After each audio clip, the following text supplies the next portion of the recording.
तो चलिए आज बात करते हैं कि सितारे हमारे भविष्य के बारे में क्या फुसफुसा रहे हैं। आज हम मार्च 2026 के ब्रह्मांडीय संकेतों को समझने की कोशिश करेंगे, जो कई जाने माने ज्योतिष स्रोतों से लिए गए हैं। देखते हैं कि आने वाला समय अपने साथ क्या खास लेकर आ रहा है। शुरुआत ही इस एक दमदार लाइन से करते हैं। देखिए, ज्योतिषियों का मानना है कि मार्च 2026 कैलेंडर का कोई मामूली पन्ना नहीं होने वाला। इसे एक बहुत बड़े टर्निंग पॉइंट की तरह देखा जा रहा है। एक ऐसा वक्त जो हमारी जिंदगी में कुछ गहरे और जरूरी बदलाव ला सकता है। तो इसका असल में मतलब क्या है?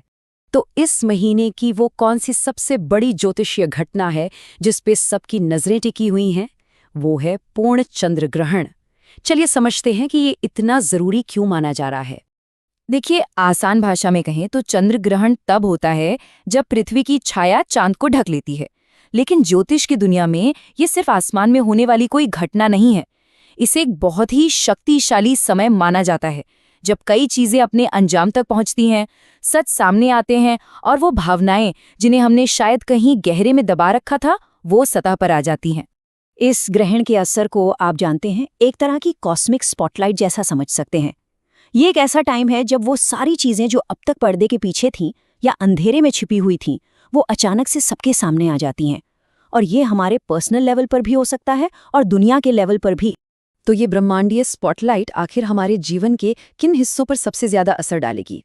ज्योतिष स्रोत बताते हैं कि इसका सीधा असर हमारी इमोशनल समझ पर, हमारे बड़े फैसलों पर, उन छिपी हुई मुश्किलों पर, हमारी सेहत पर और हाँ, हमारे सबसे जरूरी रिश्तों पर पड़ने वाला है।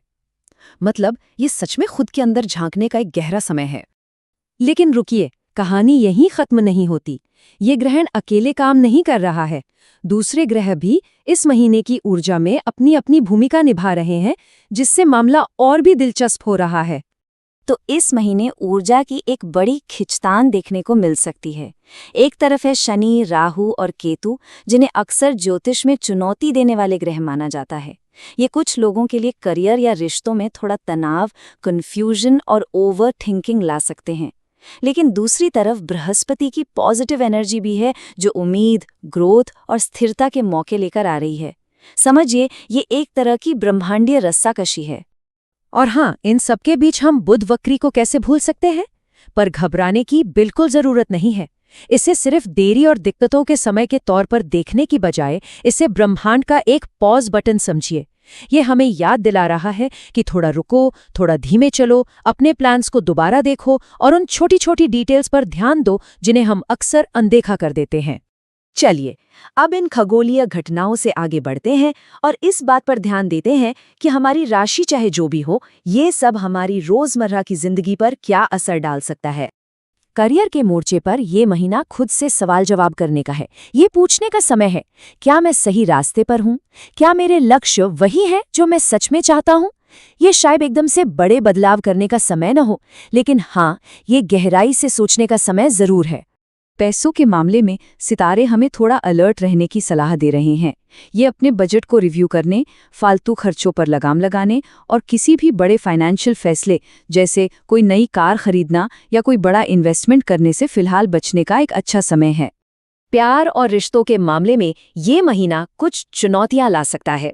ये एक इम्तिहान का समय हो सकता है, जहां सब्र और एक दूसरे की भावनाओं को समझना पहले से कहीं ज्यादा जरूरी होगा।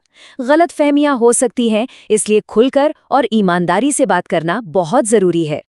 और आखिर में हमारी सेहत। इस महीने मानसिक शांति बनाए रखने पर खास जोर है। ध्यान, योग या प्रकृति में थोड़ा वक्त बिताना बहुत मददगार हो सकता है। साथ ही अचानक आने वाली सेहत से जुड़ी परेशानियों से सावधान रहने और अपना पूरा ध्यान रखने की भी सलाह दी जाती है। अच्छा, ये सारी बातें तो सब पर लागू होती हैं, लेकिन कुछ राशियां ऐसी हैं जो इस महीने की तीव्र ऊर्जा को दूसरों के मुकाबले थोड़ा ज्यादा गहराई से महसूस कर सकती हैं। तो वो कौन है जिन पर इसका असर सबसे ज्यादा होगा और कौन है जो इस समय चमकने वाले हैं? ज्योतिष स्रोतों के आधार पर यहाँ एक सामान्य गाइड है। मिथुन, तुला, धनु और मीन राशि वालों को कुछ बड़ी चुनौतियों का सामना करना पड़ सकता है, जो उन्हें आगे बढ़ने के लिए ही प्रेरित करेंगी। वहीं दूसरी ओर कन्या, मेष, सिंह और मकर राशि वाले इस महीने बड़ी सफलताओं और सकारात्मक बदलावों के लिए तैयार रह सकते हैं।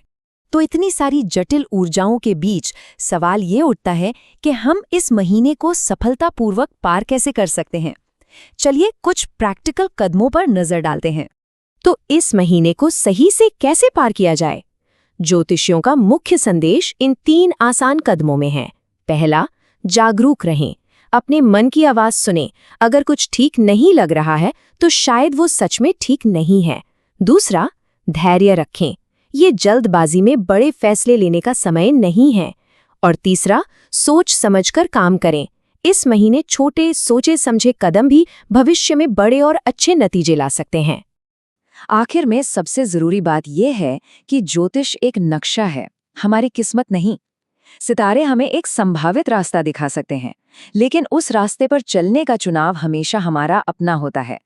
तो सवाल यह है, इस महीने कौन सा रास्ता चुना जाएगा? ये सोचने के लिए एक बहुत शक्तिशाली प्रश्न है।